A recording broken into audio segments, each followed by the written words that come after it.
दिवचल वाठारात व्हांवते न्हंयत प्रदूषण हिसपाभार वाडला। जायती वर्सां कोयर उडोवन हे न्हंयची अवतिकाय जाल्या। लोकांक हाची जाणविकाय जावची आनी फुडाराक न्हंय वाटोवपाक मेळची म्हूण पर्यावरण तज्ञान परिक्रमा मोहीम चालू केल्या। पळयात फुडलो रिपोर्ट। आता ही जी आमची दिवचलची न्हंय जी आसा, जी उपनदी आसा मांडवीची, सारमाना संगातीचो संगम जाता, ही न्हंय जी आसा ही अत्यंत प्रदूषित जाल्लेली आसा आनी हेच्या पयलीं केंद्रीय प्रदूषण मंडळान जो अहवाल दिल्लो आसा आनी आमच्या राज्य सरकारच्या प्रदूषण मंडळान जो अहवाल दिल्लो आसा तितून ह्या न्हंयचे प्रदूषण जे आसा हे अधोरेखित केल्लेले आसा। खरें म्हणजे सरकारान आनी दिवचलची नगरपालिका आसा आनी वेगवेगळ्यो ज्यो पंचायती आसा हेंच्यांनी एकठांय येवन जर कृती कार्यक्रम हाती घेतलो जाल्यार निश्चितपणान न्हंय जी आसा ही स्वच्छ निर्मळ जावंक येता आनी नगरपालिका किंवा पंचायती ज्यो आसा ह्या पंचायतींक जर ब्लू प्रिंट जाय म्हणजे आराखडो जर जाय तो आराखडो दिवपाची म्हाजी तयारी आसा। ही न्हंय ज्या पद्दतीन आयज नश्ट जाता, इतिहास जमा जाता ते पळयल्या उपरांतूच एक दिवचल ह्या क्षेत्रांत म्हाजो जन्म जाल्लो,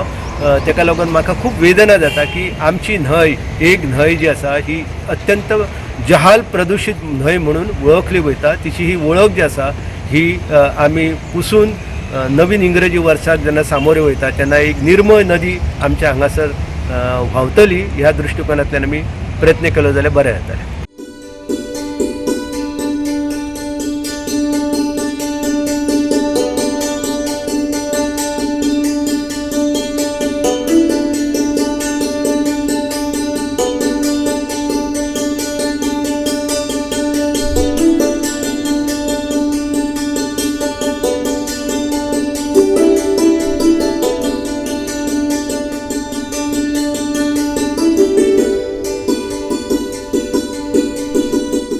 गोवा 365 खातीर महेश गोयकार आनी सानिका नागवेकर।